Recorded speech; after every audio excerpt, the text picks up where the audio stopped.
Walter? I don't know. Walter from Rotting Out, Clear, X-Minority Unit. Yeah, we have a few questions for him, so let's try to not make this weird. Fine, well, we got this. We got this. So, I'm half Chilean, by the way. So, Chilean? Yeah, I am. Cool, I was just there. Yeah, exactly. How was that? Because I really want to know how to It was actually the best scene in South America. Really?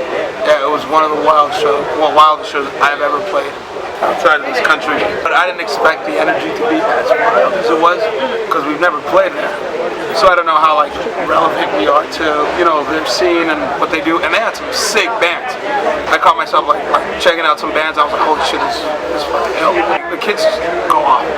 I think there's a video floating around of us playing, and it's literally front to back. Kids are just all over the place, and like half the time you can't even tell where I'm at. And I think that's cool when you just can't like recognize a hardcore kid from a band member, and I think that's perfect. I think that's how it should be.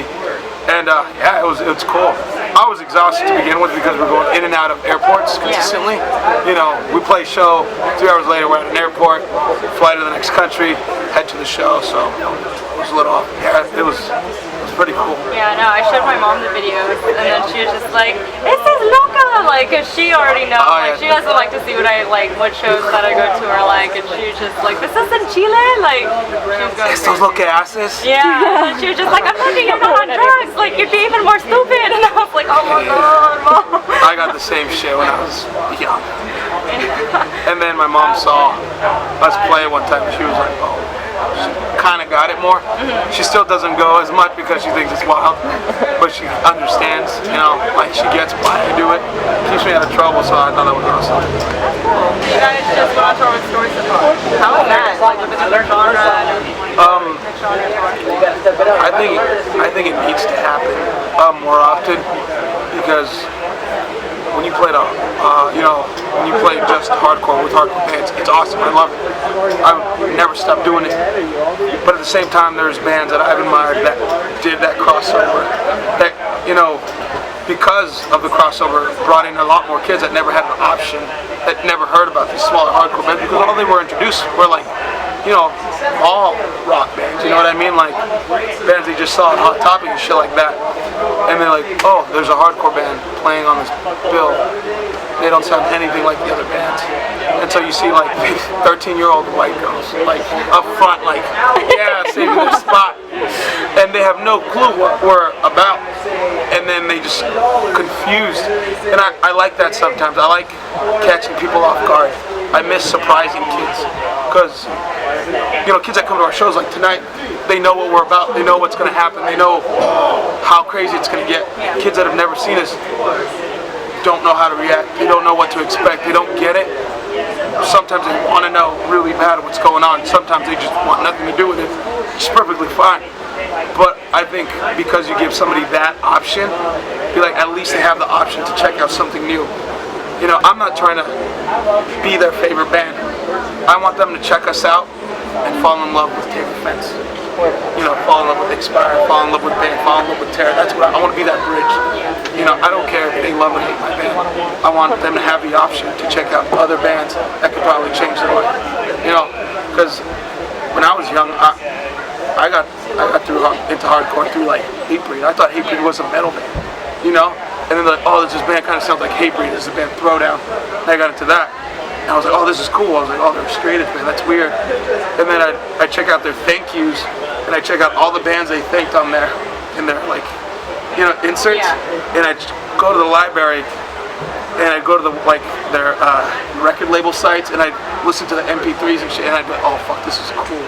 Like, oh shit, who's band? Who's Adamantine? Who's Over My Dead Body? Who's, you know, Carry On? Who's fucking Stay Gold? Like all these bands, and I was just like I fell in love. And if it wasn't for bands like Hatebreed that did the crossover thing, there's no way I would have been introduced to it. Like, you know, I've heard of my Red and Black Flag, but you know, there's more relevant current bands that need that support. You know, the old bands will always get that support, will always gain that respect. But there's new bands that try hard, that work hard, that, you know, need my $10, you know, to make it to the next town. And, you know, I'll fucking, yeah, thank you. Thank you for sharing your shit with me. Like, thank you for giving me the option to listen to a bunch of stuff I've never heard of that changed my life completely. So I think touring with like the story so far, it was like, oh, I'm not saying we're hate breed, but I want it to be that crossover, you know. Like I think sick of it all toured with Korn in the 90s, and they gained a lot of fans like that, you know, and all those fans got into hardcore, you know, like, they probably fell in love with Cro-Mags because, Is It Today and all that shit. I think it's cool. So, for being on a tour like that, all those dudes, most of those dudes were hardcore kids. Like, they used to go to our shows and Sick Tear Guns we have known from previous tours, so it was more comfortable. And I think it's cool when I can see, like, you know, dudes in the story so far, these kids that like are on this like different level, you know, of like their music and their genre, and they're stage diving to my band and singing along to my band, and they actually support my band and talk to me about, oh, do you remember that one show at Gilman? And I'd be like, holy shit, you were there? Like, yeah, it was cool. I was like 17. I was like, holy shit, I'm old. You know? So like, there's a purpose, there's a reason for doing like those things, you know. It's like I want to give some kid the option, whether he likes my band or not. At least he has that option to check out hardcore bands. So that was that. That's awesome. Like, what are some underrated bands that you think that like people should check out? In hardcore? In anything. Really. First of all, in hardcore, I think a band from Boston called Step Forward. They definitely don't get, because they don't play enough, but they're one of my favorite Boston bands that are technically still together. My brother started a band, and I didn't expect too much, you know, it's his first band, you know, every time it's your first band, you always kind of have like to work things out, and you're getting into it, but I think it was perfect. He sings in this band, Violent Situation. Oh, we know that. They're playing tonight. I heard the demo, I was like, this is fucking sick. Yeah. Like, this is fucking awesome. And I'm a big fan of my brother's vocals. Not just because he's my brother, but I think he has something unique. And like the way he sings is really cool. I don't know if you guys fucking friend or foe from Richmond. They're like dudes from Brace War and like Fire and Ice. I think it's one of the best Richmond bands right now. And they definitely don't get enough recognition. I fuck with Manchester Orchestra a lot. Yeah, that's right. A lot. I'm a huge Tegan and Sarah fan, but they're kind of like blowing the fuck up right now. Yeah. Which is awesome, because they've been doing their shit for forever, especially like being queer and like being very open about it. Even nowadays, people still like, you know, kind of like try to shrug that off and like, oh, it leaves a bad taste. Like, I think it's cool when people can just be themselves 100% and still have that much support and grow, especially in the mainstream. You know, I think that's cool. And unfortunately, there's not enough people in hardcore bands that are open like that. And I get it, you know, it's a very macho and people feel insecure, unfortunately, but I mean, fuck it. I'm all for it. We were speaking about how the hardcore scene's like kind of macho and everything like that. Do you have like a message for girls that like want to be in the pit, but they're kind of afraid to because they're like scared of what guys would think? No, I mean, I don't think it's just necessarily girls, because there's definitely some guys. There's definitely like, dude, our tour manager, she's awesome. I saw her. And I think, she flew over. And I think that's what it takes. Just an example. Like, holy shit, this girl's 5 feet. This girl loves New York hardcore. This girl's tour managing our band because I'm too fucking dumb to handle with money and shit like that, you know what I mean, and get us to places on time. I'm like, you do it. She'll be like, yeah, got it. You know, and it's cool that girls can see her and be like, that's sick.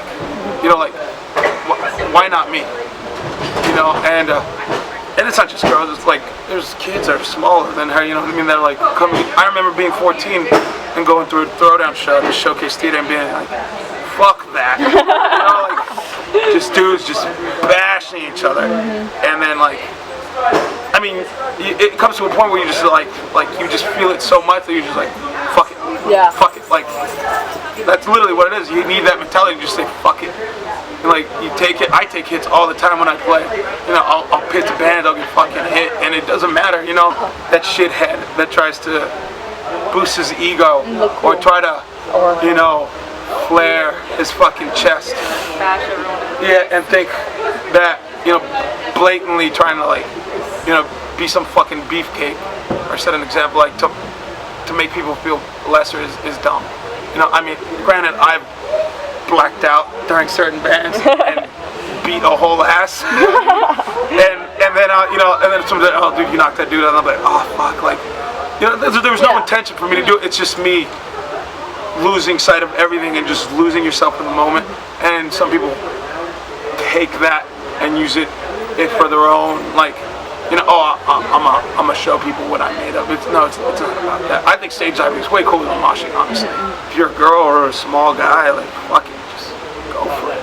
Like, you know, what, you could lose your teeth or something? Fuck it. If you don't mind me asking, why'd you guys start on Warped Tour? I have friends that do it, that's awesome, and I have friends that are doing it, and I just think I won't have any fun on it. There's a barrier. I've never been to Warped Tour, but I've seen videos, and there's a barrier the size of a fucking garage. And if you've seen Riding Out, I don't like that. Like, I like being intimate with people. I like fucking sweating on people. I like spitting in people's faces. I like getting kicked because some kid's trying to dive off my back. You know what I mean? Like, I feel like that's the energy that kids fall in love with. That's the energy that I fall in love with. And at Warped Tour, you get all these people and all these fucking bros getting drunk. There's kids that generally go there because they love these bands. They're fucking all about these bands, and they've been waiting and they save their fucking money, and it's fucking awesome. And then some shithead ruins it for them. You know what I mean? Granted, that goes with anywhere, but it's more exposed to that. You know, something so mainstream. And that's, you know, like for bands like The Story So Far, fuck, they did wonders for them, and it's cool, you know, because think about it, some kid that saw A Story So Far and Warped was like, holy shit, this is awesome. Then saw us on their tour later in the year, and then we'll probably see us on this tour, and then fall in love with the beautiful ones. You know what I mean? Like, there is a method to everything, but I don't think us doing Warped Tour would do much because, one, I'm singing to fucking monitors, a sea of people that I can't look in the eyes. You know what I mean? It's a personal preference. You know, second of all, we would lose a lot of money. Oh, we're getting paid this, which I don't give a shit, but oh, we have to drive way the fuck over there now? Like, that's because the Warped Tour routing is fucked. I don't know if you do, it's just like this, and I'm just like, that doesn't make sense for us. You know, like, we'd lose so much money. It's like, oh, but you get exposure. It's like, yeah, but I don't want to come home with fucking empty pockets. I'm not saying I'm money hungry, but like, I don't want to like stress out on a tour where I'm not even enjoying myself to begin with. You know what I mean? There's too much going in where no one will enjoy themselves, you know? And they're like, oh, you got to pay a driver. Why? It's like, because every drive is an overnight drive. And I'm like, holy shit, like, it's just not us, honestly. Like, it's just not me, at least. Maybe I'll get outvoted by my band one day, but not this year. Yeah, that's fine with me. I like the intimacy in shows too. I think this what shit was way it? cool. The observatory had a barrier. Yeah, it's so And then good. it Soma. First, yeah. When you guys played has their Soma. barrier, Yeah, and that's with fun Story So too. Far. 2 days in a row. Did I jump the Soma barrier? I think I did. I think you did. Yeah, I I feel did. like you did. Yeah, it was scary. Yeah, because I couldn't see anything because of the lights, and I couldn't see like the depth Yeah, of how the lights, far it was. And I was like, I usually scope out barriers like before the show starts. I'm like, that's stupid. They were fucking assholes there. They too. were. They choked me out because I like humped the barrier. I like talked to you about that. Yeah, that's They really choked shitty. me out. They like almost told her that they were gonna kick her out. Yeah, that's another thing. That's another thing about barrier Yeah. places. I mean, those dudes are doing their job, Yeah. but at the same time, they get too confident and they get power hungry, and they think just because, oh, this is my realm, you fuck off. It's when in reality they're getting paid to take care of you, not to fucking, you know, harass you on the way. Oh, don't enjoy yourself. Fuck off. Yeah. Stand in the back. Kind of threw a mini fit, and we ended up talking to the owner because I was like, "This is baloney." Like, Oh, was come that on. you? Yeah. Good. Yeah. I don't like that. Like, I didn't even get. I would have preferred the small room, but Yeah. Story So Far. Yeah. Obviously, Well, they have a great following, and I think they deserve everything they've gotten. Those yeah, guys seem awesome. Those kids work hard. Yeah, and they're nice. Well, at least to us, Great, they are. they're great kids. Yeah. But yeah, I threw a fit. I was like, this isn't okay. It's pretty bad. Not only that, we've had multiple occasions where our friends have gotten face down to the ground. For nothing. For For nothing. like, you're at a show. Get over it. Grow a We set. bought Please. a security guard on our last tour. Oh shit. Yeah, That's because right. they're like, there's no stage diving, and I was like, dude, I used to be a security guard at Chain Reaction, and I talked to the dude. I was like, dude, just he's like, oh, we're protecting you. I was like, dude, I don't look at me. I can take it. I'm trying to Yeah, figure like it out. I want this. We want to enjoy this. And my band was like, yeah, like, and it seemed like there was a mutual understanding. I was like, okay, cool, because kids were diving, and then we played our last song, And kids were diving, and some kid that was on our guest list that I had put because the kid was broke. He said, "I'm driving far." I was like, oh, "Fuck it, like we don't know anybody in this town. Yeah. Like, just come through." He went for a dive. He had to have been like half my size, scrawny kid, long hair, and a dude like easily a foot bigger than me, just fatter too. Just fucking choked him out, grabbed him. And there's ways to grab kids where it doesn't hurt them. You know what I mean? It's like, you do the upper hand, just bring him to the side. And, especially when you're a big guy. Yeah, when you're a big guy. This dude was straight up choking this kid and like pulling his hair. And I put my hands in between both of them, and I'm like, I was like, yo, like, chill out, it's okay, like, let him go, like, don't do like that. And the dude fucking elbows me. Oh no. And it's fair game, like, later on I told him, I was like, yo, let's, like, sorry, we smashed you, because later, it literally looked like my whole band tried what they were doing and fucking stomped him out. We overreacted, granted, but I told him later, I was like, you gotta realize, I talked to him, I was like, you have to realize why the fuck we did that to you. He's like, you're taking a position way too far where you're not getting paid enough. I was like, was it worth it? I was like, was this worth it? And he was just like, you hit me first. I was like, no, it's on fucking camera. Like, and the promoter for that show saw it too. He works for the venue. He's like, dude, we saw that, like, you're liable, like, you elbowed, like, the artist or whatever, And I told him, I was like, yo, we can go out back and we can settle it. It's fine. I don't give a damn. Like, and he was like, no. But, like, that's what I mean. Like, you push somebody so often, you get comfortable with that. You think, oh, they won't do nothing. They won't do nothing. And then until you bump into somebody where they're not going to move. They're not going to take your shit. Like, I don't care what you're wearing, you're a fucking bully. You're pushing kids around half your size. Are you kidding me? Like, are you treating them like shit? No, fuck that. Something like, I'm going to hit you because you need to feel what it's like to have the pressure put on you. It may not be the best way. It's not, it's definitely, two wrongs definitely don't make the right, but it will definitely make you rethink your shit, So, and that's what that happened. So, like, it sucks that, you guys are getting fucking handled at a venue where you paid good money to enjoy, you know? And, there's nothing wrong with fucking stage diving, crowd surfing. We usually try to play venues with no barriers to begin with. When it's our tour, like, since we're headlining, you know what I mean? We're like, yo, no barriers on our tour. I don't give a fuck. Like, no barriers. There has to be stage diving allowed. Like, these venues have to be okay with it. But that's priority. Unfortunately, if there is ever a point where, for some reason, we're big enough where we need barriers, I'd be really fucking bummed. Yeah. Like, that would really suck. But I guess shit like that happens. I've been coming here since I was 15, 16. It's like 27 now. Damn. Yeah, I used to come to Che Fest. I don't know if you guys remember that or heard of it. We have one, yeah. Last year? Yeah, they started it back up. Yeah. They brought it back. Yeah. Who do you have the utmost respect for in music? Whether it be hardcore, individual bands, etc. And why? My dudes in Bane and my dudes in Have Art. I think after doing it either for so long or even after it's over, you're still involved with what you love. You know what I mean? Bane's still pulling out a record. Granted, it's the last record and they're doing everything. They're putting everything in it. And I think that's cool. It's fucking 20 years. What is it, 20? And I think, it's been a long time. And I think it kind of sucks because most of the kids that like us don't really, don't have an appeal for that band. And it sucks because that band's changed so many lives. And it might be cliche or whatever, but I definitely admired those dudes before we ever toured with them as a kid growing up. Because just like, listen, that song, Can We Start Again? When I first heard it, I was like, oh, this is fucking cheesy. This is corny. You know what I mean? Then I read the verse. I was a 15-year-old kid with nowhere to turn. I just wanted to fit in, listen to Suicidal and skate.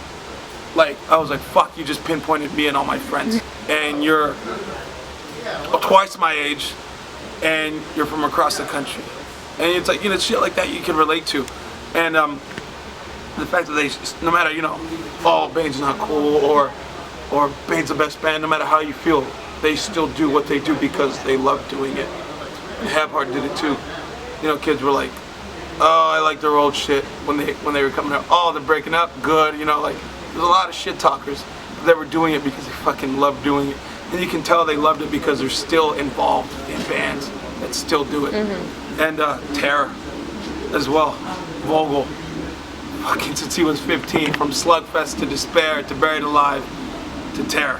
Like, you need to be in love and obsessed with something like this to still push forward. And, you know, deny the criticism. Oh, you're still in a band? You know, how old are you? You're 27, you're still doing that? And you know, it's like, yeah, it's like, oh, yeah, but look where I've been. And what are you, you're stuck at your job? Yeah. Oh, cool. You went to fucking Acapulco for a weekend with your family? Oh, sweet. You know, you hung out with some fucking bros from your old frat? Cool. You know? And I think it's cool when people could just love something so much and run with it till the fucking wheels fall off.